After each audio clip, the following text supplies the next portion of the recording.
Hey guys, for those of you who do orchestral programming, I wanted to let you know about a gold nugget I found not long ago. My friend Filipe Leitão has come up with a library called Strike Strings.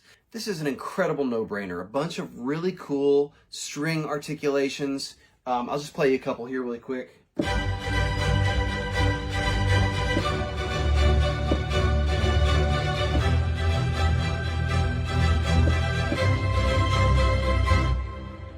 Called Forged in Fire.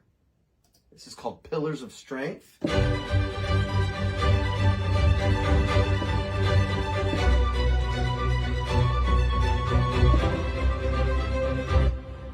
Anyway, that kind of thing. Really epic cinematic type stuff. He also broke everything into high and low articulations, which is really cool.